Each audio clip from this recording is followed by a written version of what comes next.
Greetings and salutations, scholars, and welcome back to the Scholars with a capital S podcast. I am one of your co-hosts, Rachel Listowski. I am one of your other co-hosts, Eli Engler. And we are here with a very special guest today, President Harvey Stenger. Ooh. Hello. Thank you for interviewing me. I'm really excited and proud that you chose me. Oh, well, thank you Thank for you. coming on. Have you been on a podcast before? I think I have, maybe Okay. once or twice, a while ago. So I'm kind of a novice. You'll have to help me. We're bringing you back into the fold. Back into the game, yeah.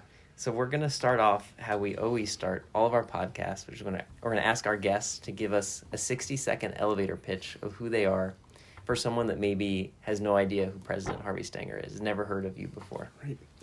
I grew up near Syracuse, New York. I went to school, undergraduate school at Cornell. I got my PhD at MIT in Boston.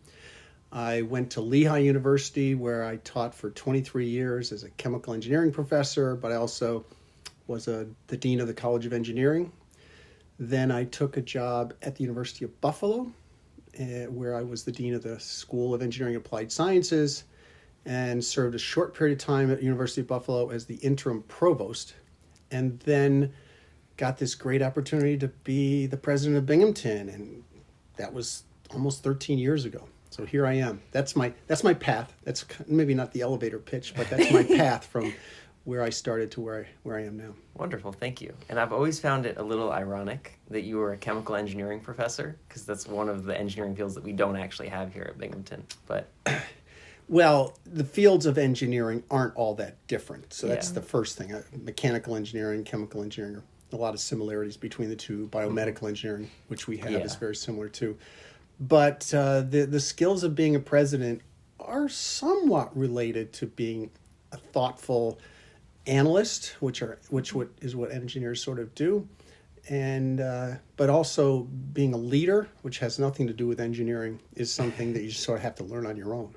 yeah, no, for sure. That does make a lot of sense. You've got all the skills. So we were wondering, as we were brainstorming, what do we want to learn about President Stenger? And so first thing, what was your very first job?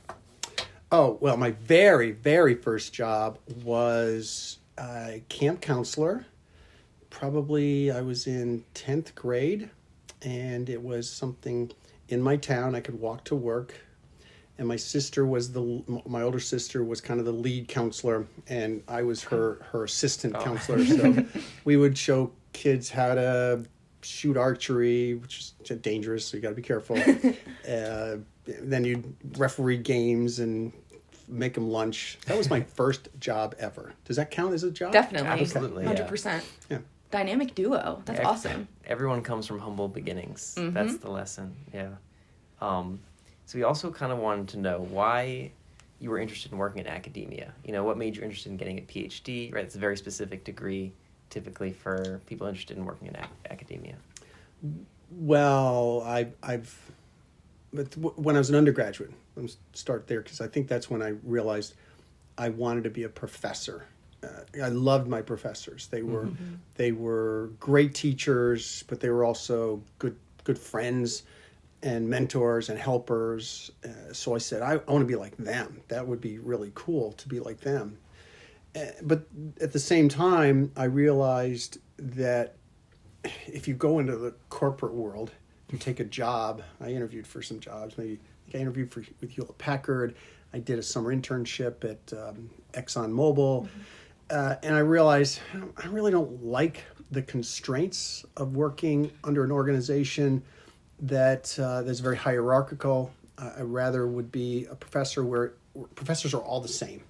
They teach, they do research, they have different titles, perhaps assistant, associate, full, or adjunct, but they're all relatively independent. And I just thought that was so cool that you got to decide what you did every day. So being a professor would be perfect for me. And then you say, okay, how do you get from here to there? I was probably a junior in college. You got to get a PhD. You got to write a lot of papers. You got to be able to do a good interview. You got to be able to be a good teacher. And then you got to find an opportunity where there's an opening for somebody that has your field of expertise.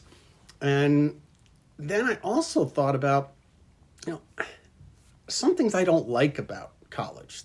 there's some things that I have a problem with college. Particular than it was that sometimes some faculty didn't care too much about teaching their students. They were really more interested in writing their book or doing their research. And I said, I don't really like that. So I'm not going to be like that when I become a professor. I'm going to make sure that students come first. But then I said, well, how can I change that whole system?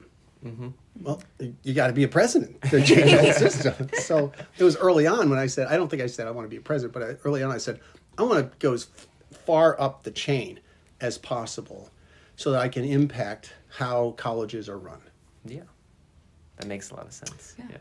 So it was motivational. It really was. And I probably wavered a few times along the way because as I've been president now for 12 and a half years, it's a hard job. Mm-hmm. And to have altruistic goals when you come into it, and you say, geez, just doing the job. It's really hard. So you may not accomplish all those things you thought you were going to accomplish when you were an undergraduate. Yeah. Well, you kind of tapped right into our next question because we wanted to know, what was the reason you made that jump from being strictly a professor into an administrator. So maybe you could discuss a bit more how you did take those steps to go into more administration. Sure. Well, and first, I have to say that what motivated me to go into administration is also what motivated me to come to Binghamton. Because first question they said, why did you come to Binghamton? I said, because Binghamton gets it. Mm-hmm. And I didn't say much after that. Binghamton gets it. Colleges, universities are here for the success of the students. That's what we have to focus on. And went all the way through the interview process that I had, I could tell that Binghamton had that as its central core value, that the success of the students was the most important part of their job, staff, faculty, alumni, council members. So it was a good fit for me. What was the question? We were basically just wondering how you were able to take those first steps into entering administration, Yeah. So it was, and this is also one of the stories I've told. It probably isn't as true as it should be, but again, if you think about professors, the independence of your job and your life is a very high priority. And I knew that, and I maintained that independence a lot. But then when I realized that and this was when I was at Lehigh University teaching, a lot of people don't want to be leaders. They're not that interested in being a department chair or a committee chair or the director of something. And as these opportunities came along, I said I would raise my hand. I said, I'll do that. Yeah. And it was, oh, thank goodness, Harvey's going to do that. We don't have to worry about that. And I kept doing that. And I was probably the steps of becoming a committee chair, an undergraduate committee chair, becoming a department chair, becoming a center director, then becoming an associate dean, then a dean. And every one of those steps along the way, it was I want to do this. And I'm raising my hand. And if people think they can that I'll do a good job at it, I'll try and I'll do it as best as I can. So I was 35 years old, and I was the associate dean of graduate studies and research. And we had just hired a new dean, maybe 4 or 5 months prior. And he'd come from Ohio State, I think. He had hired me to be the associate dean. And I got a call one night. He had passed away from a heart attack. Wow. And so the provost, who I knew really well and was a friend, he had been the dean of engineering when I was the department chair, came to me and he said, you have to be the interim dean. We'll do a search as fast as we can, but you have to be the interim dean. And I said, I'm kind of young, 35 years old. The department chairs are my father's age. I don't know if I'm going to really get the respect that I need, but I didn't actually say that. I said, sure, I'll do that. So I became the interim dean, and the deanship had a search, and I became a candidate, and I won the job. Nice. And I was like, well, I can do this. And so there I was, a dean, relatively young dean, but I think that I had built the knowledge, the experience, the practice of how to help people identify a goal, feel attached to that goal, and moving it forward. And that's kind of what being a leader is all about. Finding goals, getting people to help you get there, and getting there. Lots of stories about that too. Yeah. And also, like, that enthusiasm you mentioned is so important. The fact that you were ready and prepared to take on the job. You were eager for it, you know? Right. Yeah, I think the big lesson there is when, life gives you an opportunity, you take it. Gotta grab it. Yeah. And I tell that to students all the time. I say, as soon as you say no to somebody, it's the last time they ask you to do something. Because the next thing they ask you to do might be really interesting. So you might want to say yes to the one that isn't as exciting as you think it should be. Yeah, no, exactly. That's one of the keys here at Binghamton to succeed as a student. Yeah. Lots of opportunities. Lots here of opportunities. Also, Yeah. like you two, right? Yeah. Here you are, running a podcast. So. Yeah, no, Catherine said, like, who's going to do the podcast? And we were both like, said, yeah. Yes! We'll do it. Yeah. Please! Yeah, so my next question was how you ended up at Binghamton, which you already answered. So I'm going to shift things a little bit, and I'm curious if you incorporate any of your past, like, academic and research interests into your current position as president. Yeah. So the other day, the faculty advisor to the president, Pam Mission, she's a professor in environmental studies, and she and I have these debates all the time about what is the most sustainable approach to different activities on campus. Buses, right? We run our buses with diesel and with propane. Should they be electric vehicles? And how expensive are they? What's the cost benefit? So we do all these comparison calculations and we argue back and forth. And what I found though, because I was trying to show the detailed calculations around how much energy it takes to drive a mile in an electric vehicle versus how much carbon is created, carbon dioxide is created to drive a mile in an electric vehicle versus how much carbon dioxide is created to drive in a regular gasoline vehicle. So complicated from the fact that where did the electricity get made? How was it made? Was coal, which is still a major source of electricity in our country, or was it hydro? What kind of a vehicle are you driving? Are you basing your calculations on the amount of carbon or the amount of carbon dioxide? Because some people use those interchangeably. Yeah. I couldn't do the calculations. I'm like, it's like coming back after summer and you go into class and you go, I don't remember anything. Yeah. So I have a little bit of brain freeze every now and then when I try to exercise my engineering background. But she helps me along. She picks me up, dusts me off, and says, okay, we'll get to the next step on this calculation. Yeah, that's really cool. I think it's easy as a student to think like, oh, your job is very administrative, but there is a lot of science and kind of intellectual thinking that is required by the president. Yeah, there's a reason why the skills you had as a professor are, like, important into your transition into the role, I think. Yeah, for sure. Yes, right. Yes. And because what does a professor do? They motivate students to learn and to go on to do great things. And it's kind of what a president has to do. Yeah. Want to do great things, move the university forward anyway. Exactly. So, speaking of that, we're going to transition more to your tenure here as the president. And so we were wondering, what are some of the biggest changes to Binghamton that have been made as your time here as president? Okay. I get asked that a lot. And I always try to tell people we haven't done any changes that are big or fast and sometimes risky. But I always like to talk about what's changed between 2012 when I got here and 2024 now. Right. And I talk about things like the enrollment and the enrollment of undergraduates versus the enrollment of graduate students. I like to talk about how many faculty we have, and I talk about tenure track faculty, full-time faculty, part-time faculty, and I talk about the growth of staff. How many staff do we have? What percentage growth? Then I look at other things like the quality of our students, the selectivity so I look at all this data. And when I look at all the data, I realize that we've been really good at growing slowly, gradually, but always positively every year. We've added more faculty. At twice the rate, we've added more students. So we've actually grown the faculty by 50% since 2012, and we've grown the student population by 23%. And that's critical. Yeah. And that's not easy. That means every time you see a dime, you say, I need that for more faculty. I need to hire more faculty. Of course, then you say, I need more classroom. I need another classroom too. And a new laboratory and a new office. So you have to kind of put the infrastructure together at the same time.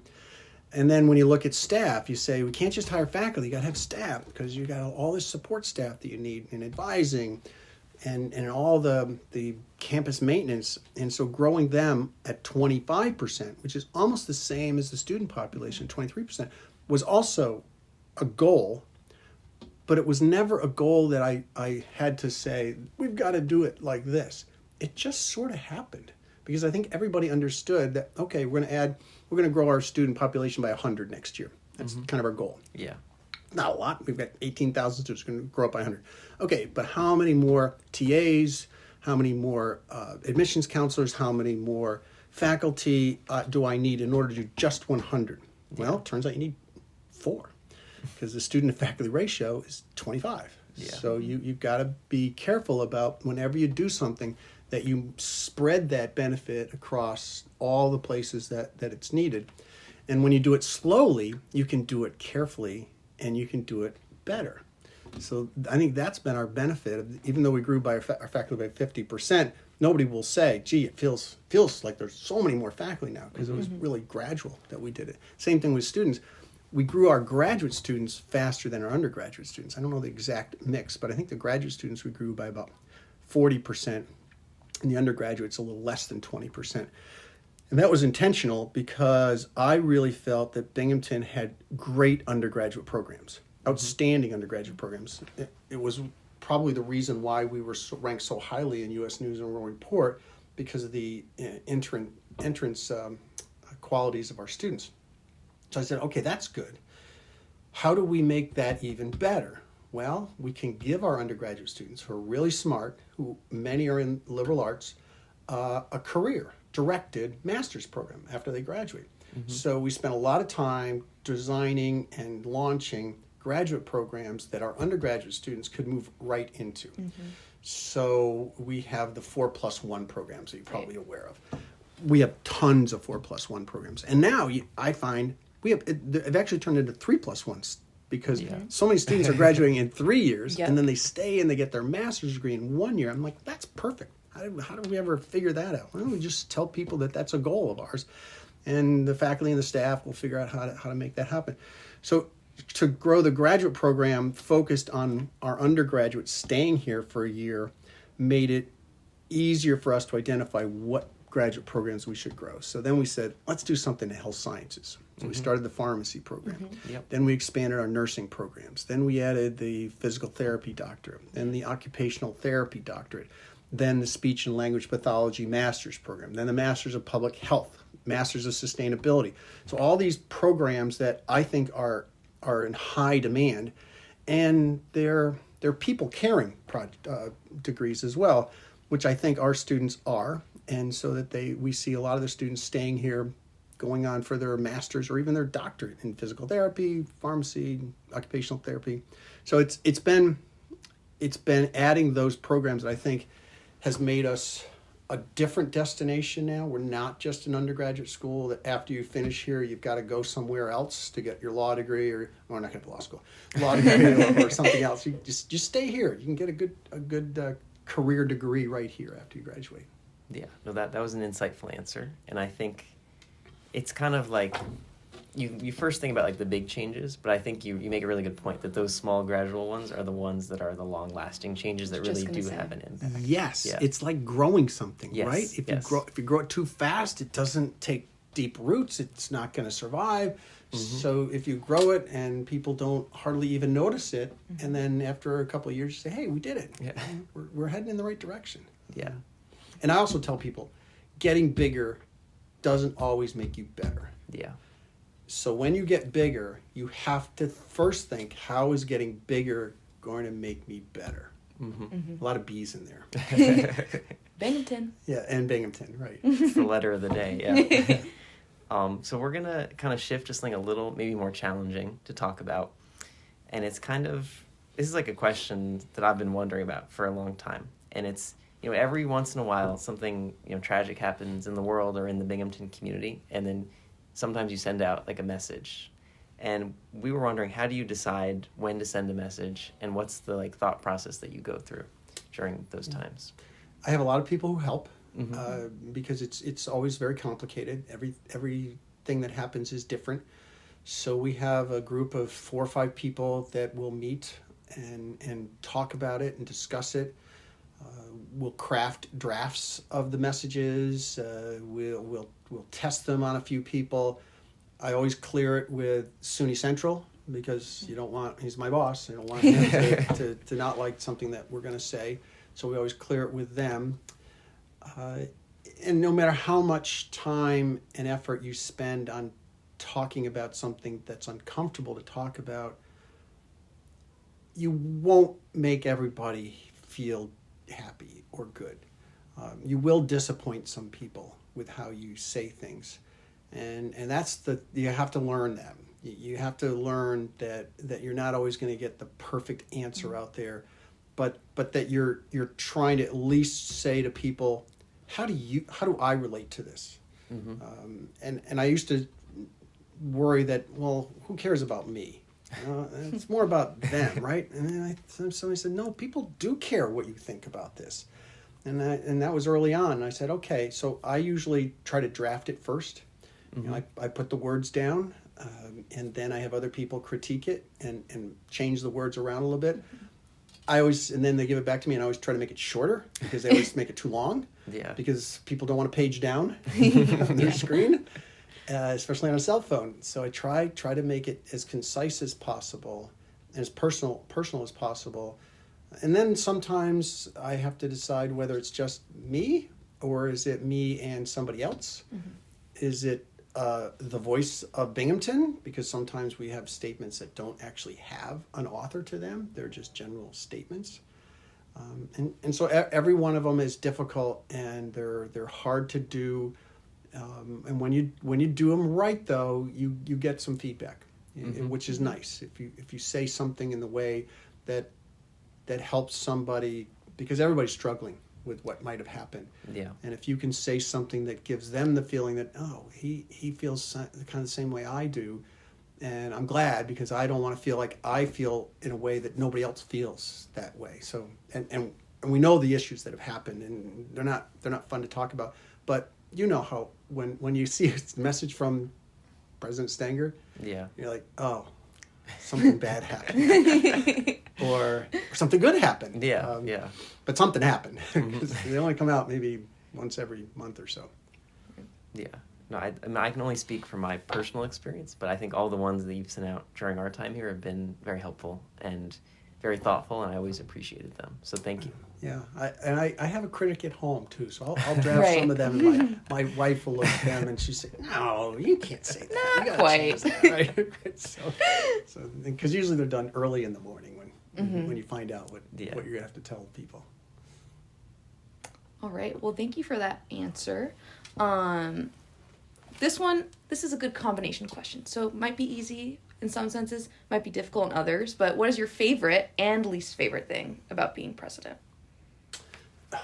Oh, I knew you were going to ask this too. I didn't prepare because I knew you were going to say, what do you like about your job? What don't you like about your job? And of course I can't say I don't like anything. I like everything about my job. It's an amazing job. I think the thing that I love about the job is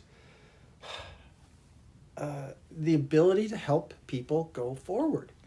And I get the feedback is just little things that I said, okay, I got that one right. You never know. So I gave a State of the University address last week, and in that I talked about some students who've done some remarkable things. I was standing in the marketplace buying a salad, and this student came up to me, or she stood next to me, and she was talking to the person running the cash register, and I didn't know what she was saying, but I looked at her and I said, "Are you okay? Is everything okay?" to the student. And the student says, "Yes, I'm the student that you mentioned in your State of the University address last week." And I said, "Oh, you're the student from Ukraine." And I said, which one are you? And she told me her name, Albina. And I said, oh my gosh, did I pronounce your name right? And she said, yeah, you almost got it right. So it was good. And then we talked for a while, and I thought, okay, what was the chances of that happening?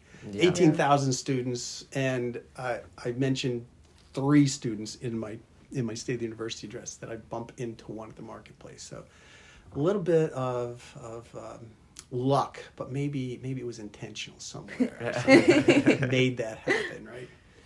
Yeah, that's cool. Does and that so help? that does help. Yeah. So kind of on that same note, do you have a favorite memory from your time here at Binghamton University? Yeah. Oh yeah, lots of favorite memories. But then I didn't mention what I don't like about my job, because I avoided that pretty well. I thought. Yeah, I was like, we'll see. Artful dodge of the question. It was. Yeah. So it's tiring. Yeah. Yeah. I think that's the thing that I find that's difficult. Yesterday, I started with a 7:45 breakfast for the athletes who got a 4.0 last semester, and we do this every semester. So I'm down there, and my day ended at 7:45 p.m. after the women's basketball game. Yeah. And my wife's been out of town visiting her mom, and so I get home, and I've got a dog sitter taking care of the dog, and I'm looking around, I'm going, did he eat anything? Brewster, because he eats stuff all the time, and so it's just tiring. I think is the hard part of the job. But when you wake up the next morning, you're ready to go, and you can dust yourself off and go back out there. So that was my toughest part of the job. Yeah. Thank you for that. Yeah. Did you have a favorite memory? Yes. Yeah.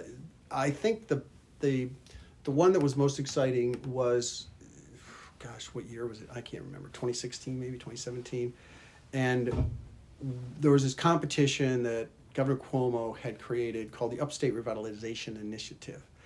And he said that there are 10 regions in the state, and he excluded 3 of them from being eligible. He excluded Long Island, New York City, and Buffalo, because he had already given them, and their economies are much stronger than ours. Mm-hmm. So it was just the upstate, central New York regions, and there's 7 of them, competed for $500 million each.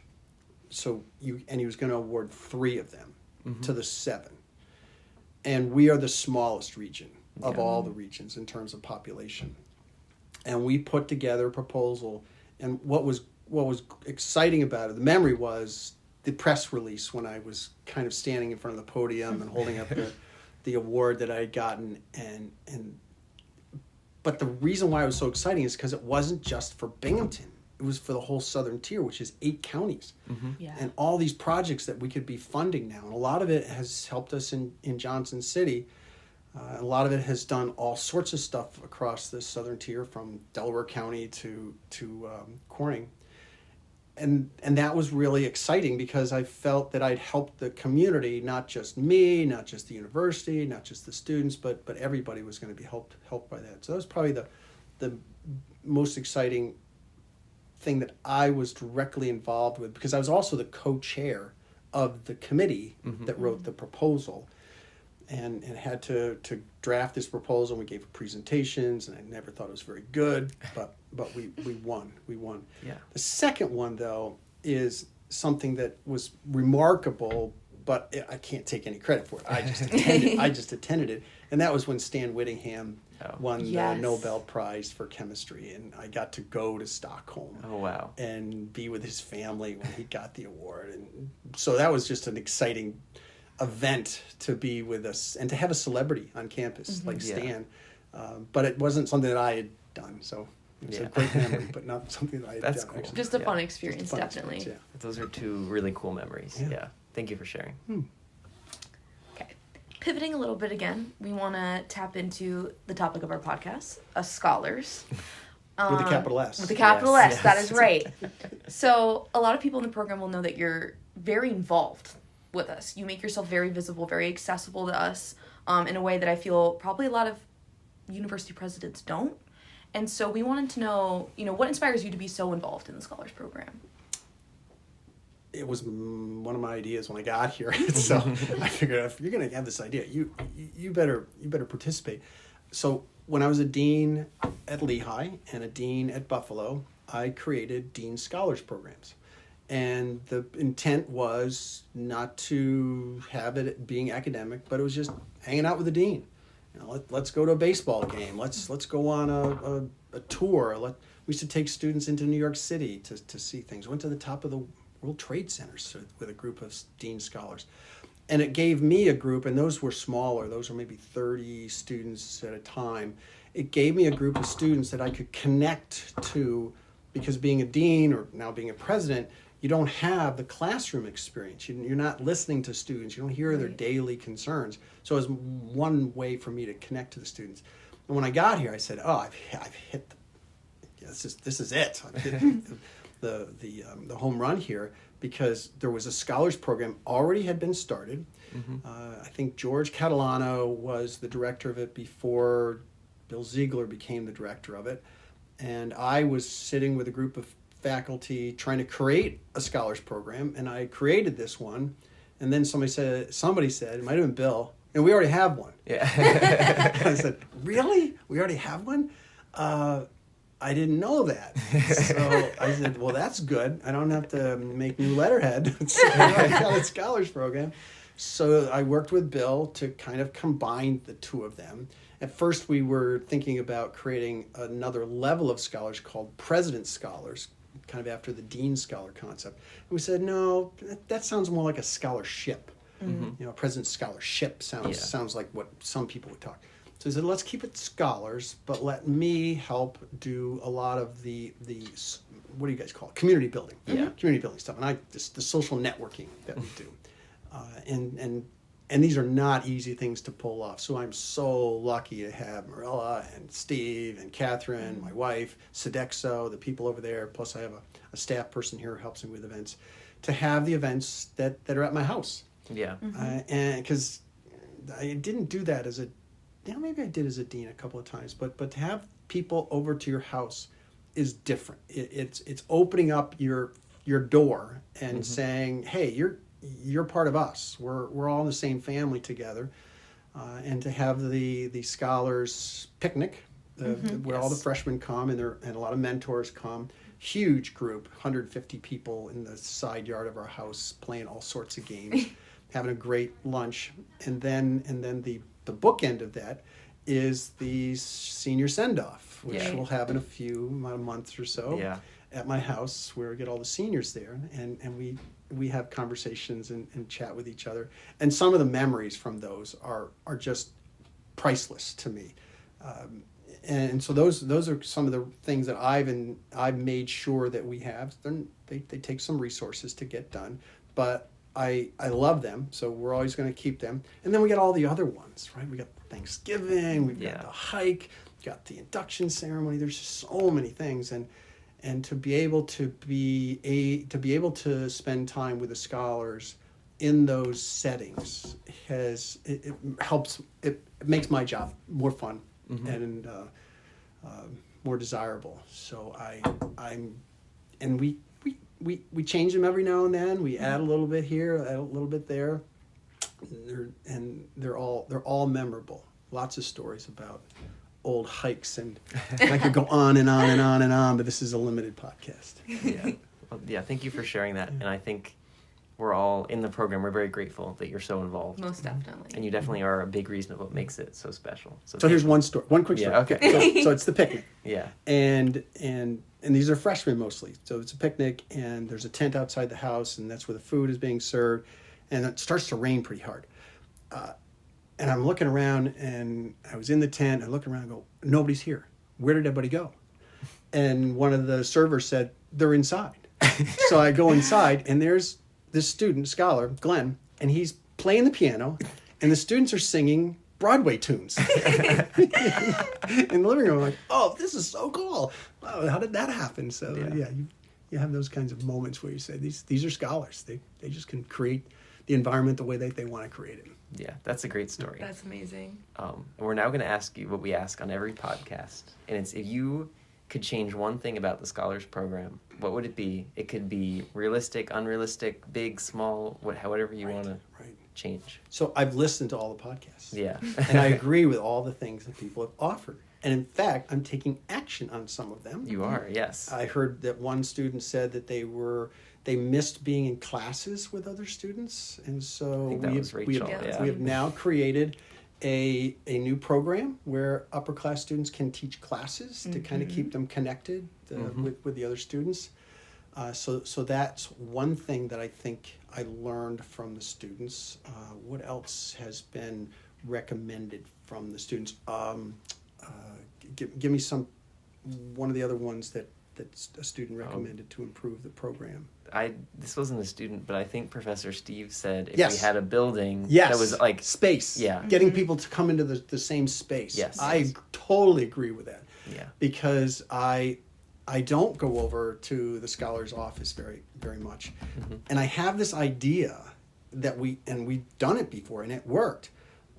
We had Madison Mondays. So my old dog, who's no longer with us, was named Madison.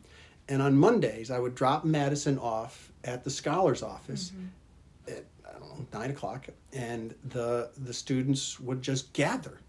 And they'd hang out with Madison all day long, or they'd take him for a walk. And so there was a reason to go on Monday to the scholar's office, same place that you are now. Yeah. And so, Maddie, right? Yeah. Maddie Fosick? She's a dog lover, and she's got golden retrievers, and now we have a new golden retriever, Brewster. And so she's offered to start, and we don't have a good nickname for it, but bringing Brewster on Friday, or Brews on Friday, something like that, and bring him over on Fridays because she has Fridays off. She's in the Guthrie program, and that she would host Brewster and take him on walks and get other people to do it the same.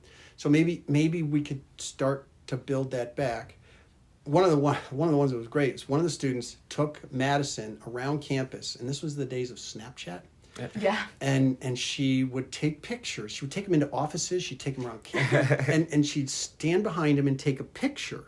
So it would look like it was him looking at something. And then she would write some funny comment of what he was thinking about. So I think that's the one that I would want to work on next, is how do we get more scholars to just casually get together during the day, not waiting for the big event. That's going to be coming up next. That's a really good answer. Some Brewster Instagram takeovers, maybe. That would be fun. Yes, that would be great. Right. Yeah. Right. Okay. So this next question, as you stated, you kind of helped formulate the program as it is for us now, what we've experienced since we've been here. What is your vision for the future of the program as you look ahead? Yeah. Well, I'm so happy that we haven't tried to make it too big. Yeah. It's already almost too big. Yeah. It is big. We're getting there. 120, 150 students in a class. So I don't want to see it get any bigger. I do think that, as I always say, everything can get better. We can make everything better no matter how good something is right now. So working with Steve and Catherine every year, talking about simple things like, where's the hike going to be? Because the hike is a pretty big deal. And we picked a couple of years ago Fillmore Glen, which I had never been to since I was probably 10 years old. Because it was this park that you would go to when you were a kid because it had a really good swimming hole there. And so we always talk about where are we going to go next. And we've got a rotation almost now. Buttermilk, Watkins Glen, Fillmore Glen, and Taconic State Park. Yeah. So I like that we've come into a sweet spot of how to manage those. The other events during the year are always so well run by students. Are we going to a hockey game this year? We are. Yes. This We're going weekend. Yes, Yeah. Justin Frank. Okay. Good. Because I think also what I like about the scholarship program is the students just take it and run. We just say, hey, we have to do this, and somebody like I did when I was I'll do that. I'll take care of that. Okay, so I have good news for you, President Stenger. We're through the hard part of the interview. 100%. We have 3 more segments, but they're all fun. Okay. They're more casual, less professional. So our first one, we're going to put you on the spot a little bit here, is our recommendation rectangle. It's a new segment we're developing. And so how it works is that me, Rachel, and our guest, which is you today, are all going to recommend some type of media to our audience. So we'll let you pick either a movie or a TV show that you've seen recently that you like want people to know about. Yeah, so you can take a minute. But we did put you on the spot. No, yeah. TV show. I'll do TV show because I don't watch a lot of television. I don't watch a lot of movies either. I'm just either too tired or too busy. But my wife and I right now are into Friends. We're doing a lot of Friends. So we're watching Friends the other night, and it's you guys have seen Friends? Mm-hmm. Yes. It's not that old. Well, it was 20 years ago. It's before you were born, probably. Mm-hmm. So there's this episodes now where Rachel is pregnant, and her mom is around a lot, and her mom is played by Marlo Thomas. No clue Don't know who who that Marlo is. Thomas is. Sorry, right over my head. So Marlo Thomas is the daughter of Danny Thomas, who was this famous TV guy in the way back. He had the Danny Thomas show, like a variety show. Marlo Thomas played the part of that girl in a television show that was extremely popular when I was a kid. And so we're watching Friends the other night, which is the answer to your question. Mm-hmm. But I said, we got to find the episodes of that girl and see how goofy they probably were, because they were in the late 60s, early 70s. We also like to watch cooking shows. But after you eat dinner. You shouldn't have a cooking show before you eat dinner. Nice. So that's kind of it. Okay. Movies I'd have to push hard because I don't. The other thing about this job, your attention span is short. You tend to think in 5-minute bites. Mm-hmm. So if I sit down for a whole movie, I probably can't make it to the end. Although I did recently reread The Lord of the Rings. Oh wow. And so I popped up a few of the movie clips just because I wanted to see. So what did Frodo really look like? Or this guy with the one eye, Mooney, or whatever his name is. What did he really look like? So I've been watching a few of those as well. Nice. Okay, great. Rachel, do you want to give your TV show rec? So I rewatch the show probably every year, or we'll just pick up a few episodes every now and then. But everyone should watch Gilmore Girls. Oh, yes. Best TV show probably in history. My mom, it was like her favorite show. She watched it while she was pregnant with me, showed it to me while, like I was growing up, but I just love it because it's written by Amy Sherman Palladino, and it is like the fastest, wittiest dialogue you've ever seen.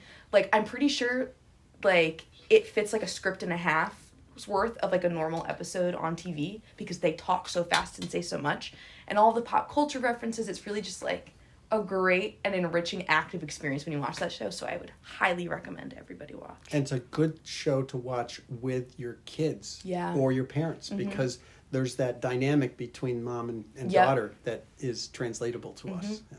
Definitely. Yeah. Wonderful. All right, so I'm going to give my rec. So you both gave kind of older shows. I'm going to give a very new show that's still, they're making new seasons, so this is kind of exciting. You can get in on the ground floor here. So I'm going to recommend The Bear, which is on FX and Hulu. And it's a new show. There's 2 seasons out right now, and it's about this guy who's like a professional chef, and he like comes home to Chicago to run his brother's like sandwich shop.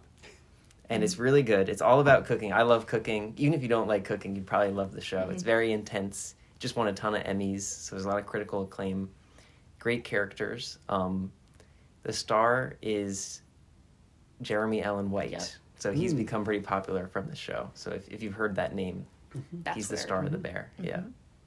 Well, and I think what has happened with television these days, because there's so many options that you can watch, is that there are so many options that you can watch. You can find one that is just what fits your desire at that moment. And you don't have to just tolerate what's on ABC, CBS, or NBC. Yes. So you've got so many choices, which also makes it kind of hard too. Yes. Yeah, that's a wonderful point. Now, the growth has been crazy even from when we were little. Just the way that television is produced now, it's completely different. It's like whole cinematic masterpieces in and of themselves. So it's very interesting. All right, yeah. So now we have some speed round personal questions for you. Okay. So you feel free, you can elaborate as much as you'd like, or just say like one word, whatever you want. So our first question is, what do you like most about living in the Binghamton area? Restaurants. Any particulars that stand out to you? It's closed right now, but it's going under new management, which is the South City Public House. Okay. Noted. Cool. Noted? Yes. Okay. One of the most important things about your job is you have to remember lots of things, people, places, facts. What strategies do you use to remember so many things? Whenever somebody says their name, I repeat it back to them. And then I repeat it in my head as many times as I can until I have to talk. And that usually works. Yeah. But I've also realized that I don't have space for both first name and last name. Mm-hmm. But first name is really important. Mm-hmm. So remembering people's names has been something that I've taken almost as a hobby to see how many I can. I was thinking someday I should test how many I know. Yeah. I was thinking the first time you like said my name like without prompt, I was like, oh my goodness, he knows my name. President Stenger knows my name. Yeah. But similarly, one of my favorite traits of yours is that you always seem to be engaged and like mentally present in whatever you're doing. And so how do you manage to stay like so positive and live in the moment? Because if you're not, you shouldn't be there. Yeah. That's what life is for. Life is to be positive and supportive and to be present. And if you have baggage, if you have some problems, wait till you get home. Tell Kathy. She'll make me feel better. But I just think that being in this job, you have to be positive, or you won't do a good job. And it's not, you don't fake it. Mm-hmm. It just happens. You want to be positive. Great. That was the short answer. Yeah. No, That was a I good appreciate answer. it. That was good. Yeah. You kind of mentioned Brewster a little bit already, but you clearly have a love for golden retrievers. Mm-hmm. You know, you're dear Madison. I have a golden retriever at home, Jolene. So I was wondering if you could tell us a bit about that and a bit about Brewster for us. Okay. Well, that can't be short. But I'll tell you, okay, short story of Brewster. He has eaten 2 socks that had to be surgically removed from his feet. Oh my he's such a goodness. silly boy. So that's why we have to have a dog sitter that comes over and spends time with him, because we don't want to lock him up all day. Although in the last month, he now stays out of his crate by himself for up to 2 hours before the dog sitter gets there. So he's growing up. He's growing up. I take him for a run one days when Kathy can't take him for a walk, so we went out for a run this morning. Well, we started with Springer Spaniels. We had 2 of those. Then, because we've been around a long time, then our daughter wanted to have a seeing eye dog, so she adopted a seeing eye dog that was a black lab. Mm-hmm. And then she wanted to have another one because he graduated and went to become a seeing eye dog, and so we got a Madison, the golden retriever, also a seeing eye dog. But after we got Madison, we found out that Gibson, who was the black lab, flunked out of seeing high school. No. So they said, "Do you want him back?" And we said, "Yeah, we'll take him back." So we got him back. So we had the Springer Spaniel, the black lab, and the new puppy golden retriever all at the same time. Full house. In a house.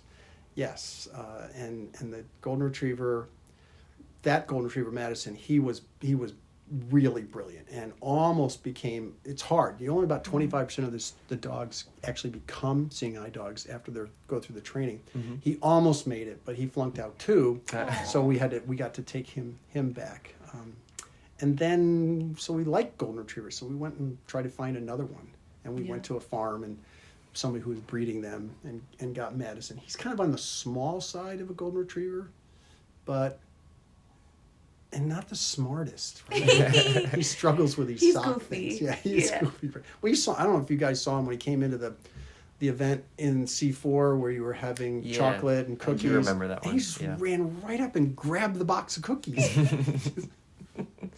That's funny.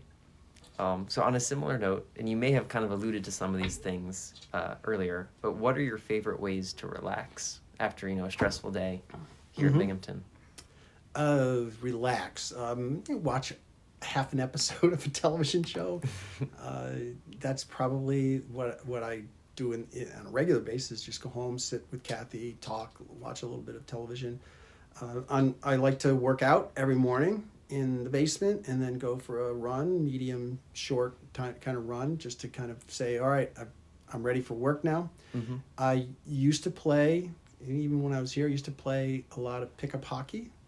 And I used to play a lot of golf, but I haven't found the time for golf, and I've gotten too frail for hockey because I play with guys who are a lot younger than me, so I've skipped out on the hockey.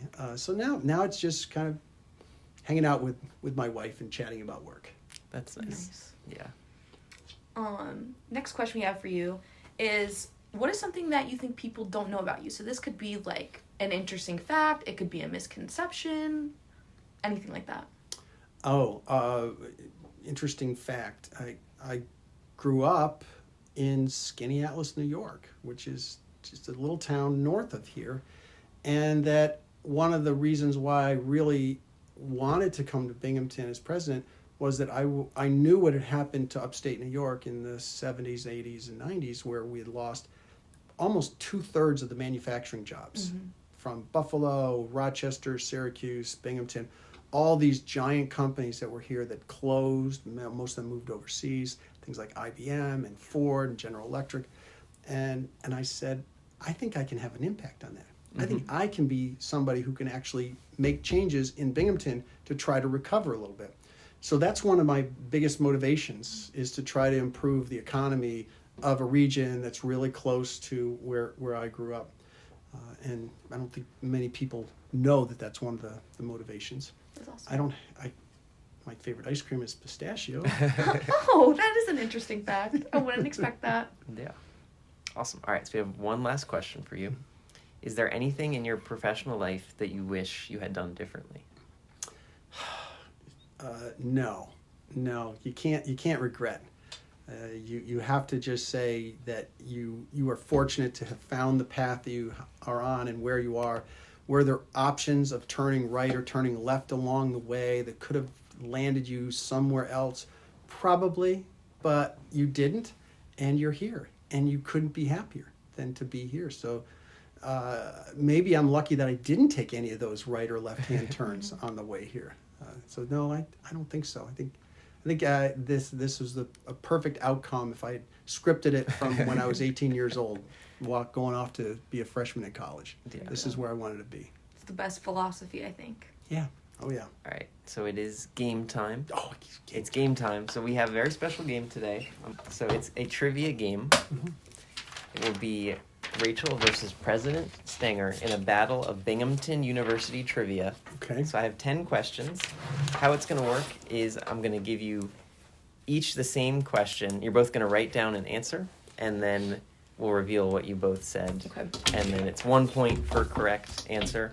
There's one question that we'll get to where it's like who can name more of something. So it'll be whoever names more gets the point. All right. All right, so I'm nervous. Me too. Question number 1. This actually is going to be another one where I'll say whoever names more of these things gets the point, but if you both name all of them, you get the point. Okay. So what are our 3 university values? All right, we're good. President Stenger, what were your 3 answers? Okay, so I should know these to my heart, but I always forget the third one. And why I was quiet is I had to sneak across the office to find it printed on our university seal. But the first 2 I wrote down without looking at: unity, excellence, and the third one is identity, which I sometimes misplace in my brain. But unity, excellence, identity. See, I tried to visualize it in my brain because I know where it is, but I made things up. I said curiosity, leadership, and civic engagement. Okay, so President Stenger gets the point. I think those are all synonyms. Yeah. So it's funny, I know all of these because at orientation we would give out lanyards that had all 3 words. Should have been an OA. Yeah, so most OAs probably know them, but yeah. All right, question number 2. What is the official school color of Binghamton? So we know it's green, but what is what kind of green? What's the name? These aren't fair to Rachel. I used to know this because we did it in a Kahoot once and it didn't stick. Okay, so do you both have an answer? Or... Yeah, I do. All right, so Rachel, what'd you say? Baxter Green. It's not Baxter Green. President Stenger, what'd you say? Pantone 342. That's correct. There we go. President Stenger jumps out to a quick 2-0 lead. Question 3. This is the kind of complicated one, but I want you to name as many of the schools that are part of Binghamton University as you can. I'll tell you there are 8 potential answers. Whoever names more gets the point. If you both name the same amount, you each get a point. But if you both name 0, you both get no points. Oh, good. All right. President Stenger, why don't you list them out for me? Okay, College of Community Public Affairs. Yep. Watson College of Engineering and Applied Science. Decker College of Nursing and Health Sciences. Harper College of Arts and Sciences. School of Pharmacy, Pharmaceutical Sciences, School of Management, the Graduate School, and one school that some people think is a school, but it's not anymore, is the Graduate School of Education, which is now a department of TLEL, Teaching, Learning, Educational Leadership, in CCPA. So there's really 7. All right, so we'll count 7 for you, and then Rachel. Well, controversially, Yeah. I said Harper, Decker, SOM, Watson, Pharmacy, CCPA, and I said the arts. That was my 8th school. It's the upcoming school. School of the Arts. Yeah. So does that mean we tie? You tie. You You both got get. it. Okay. You got it. Both Yeah. got 7. So Rachel, what was the one you were missing? Was it the graduate school? I think it was the graduate school. Okay. Yeah. All right, so it's 3-1. That was very impressive. Personally, I think I probably would have gotten like 4 or 5. So that was good. All right, question number 4. Who is the SUNY chancellor? I just need the last name. Sorry, Rachel. It's I know okay. you had a strong okay. disadvantage for that one. That's all right. That's all right. All right. Rachel, what'd you say? Engler. It's not Engler. It's not you, Eli? One day, maybe.